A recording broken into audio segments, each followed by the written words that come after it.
Guys, good morning and welcome back to my channel guys. Ngayon bibili po tayo na 45 days of broiler chicken. So yan, kakadating lang po from Iloilo. So dito po tayo bumili sa poultry supply. Yan po yung mga bagong dating nila na 45 days. Ngayon ito yung binili natin, 30 pieces po yung binili po natin. At pinili po natin yung mga malalaki at mabibigat na mga sisiyo, kasi yung purpose na naman natin ito ng pagbili nito o pag-alaga nito para may panghanda po tayo sa pagdarating na fiesta. So yung pinili ko rito guys yung mga lalaki para mas mabilis pong lumaki, at yung pinili ko rin dito mga sisiyo mabibigat po at yung malalaki yung paa. Okay, so maganda kasi guys kapag malaki yung paa at lalaki yung pipili natin, mas mabilis pong lumaki. Yun, so mayroon tayong 30 pieces rito na alagaan ng mga 45 days para panghanda po natin sa fiesta. Yung bibigay ko nga pala rito pakain guys, Integra 1000 po na brand ng Bile. Yun, so may 30 pieces tayong alagaan na 45 days. So yun guys, pagpili ka pala ng 45 days, huwag po tayong kumuha o para buksan. Okay. So yun. So ito guys, kapag pipili po tayo ng 45 days na nabibili natin, huwag po tayong kukuha ng ganito, yung basa po yung sisiyo, kasi mas madikit, mas malapitan ito ng sakit, mas madali po yung madapuan ng sakit. Tapos yung mga bansot na sisiyo, huwag po tayong bibili niyan kasi matagal yung lalaki guys kapag yan yung pipiliin nyo. Tulad ito, huwag po tayo pipilin yung ganyang manok, yan, bansot tsaka basa. Okay, yung mas maganda talaga guys, mas maganda guys na piliin ganito, yan yung active na mga sisiyo. Yung isa yung parang bansot na yan, so huwag po natin yung guys na bibilhin yan. So yung mas maganda piliin yung mga malalaki na yung kano at saka kanang mga sisiyo ng kanong active. Maganda po yung alagaan guys kasi mas mabilis po yung lumaki. Okay, so yan. So nakapili na rin ako ng aking alagaan na mga sisiyo. So yun po yung kanatin, yung papalakihin at ihanda sa darating na fiesta. Okay, yun.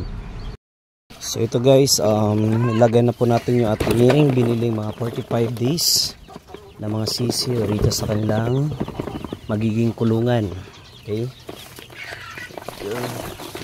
Mapalagay siya natin mga heritage chicken. Okay, at saka black pit natin. So nandito po, yan. So yung manok natin na binili, ilagay po natin sa kanilang magiging kulungan. Okay, pali guys, dito ko po muna sila isasama sa ating mga maliit pa mga sisiyo. Okay, yan. So meron tayong 30 pieces na mga sisiyo dito guys. 30 pieces yung binili ko. Mas maganda kasi sobra yung binili natin, kasi nga sa sobrang init, at alam kong iba dito mamamatay kasi sa magiging heat stroke, at wala talaga tayong space dito sa ating kulungan na mas malaki pa. Okay, bali ito lang yung binili ko, 30 pieces. Kasi yung kontra lang naman ganito is yung heat stroke. So mas magandang mapasobra kaysa kulang yung ating nabili. Okay, so ilagay lang natin dito, ililipat lang natin sa kanilang magiging brooding. Okay, yan.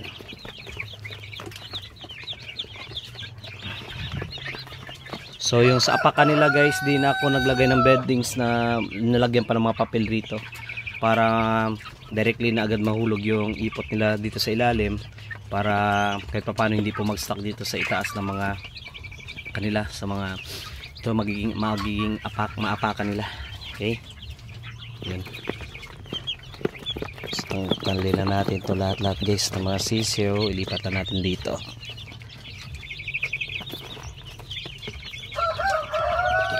Bali dito yung nakalagay dati guys yung mga heritage iba. So ito na sila, malalaki na po. So binaba ko na lang para masanay na po sila sa lupa. Okay.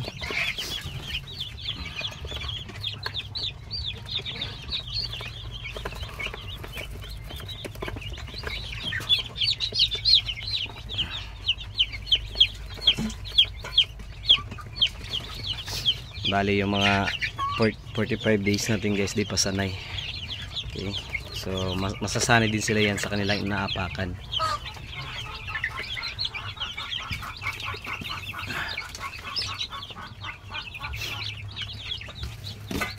So yun guys, nailipat na natin yung 30 pieces na mga broiler natin dito, mas kilala sa tawag na 45 days. Okay, so yan.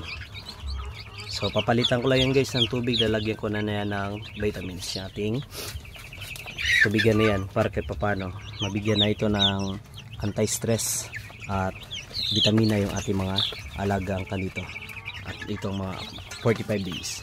Okay, yun. So update ko kayo guys dito sa ating alaga mga 45 days kung kamusta nga ba sila or hindi. Okay, so yun lang guys, ating content sa ating vlog, and thank you guys for watching.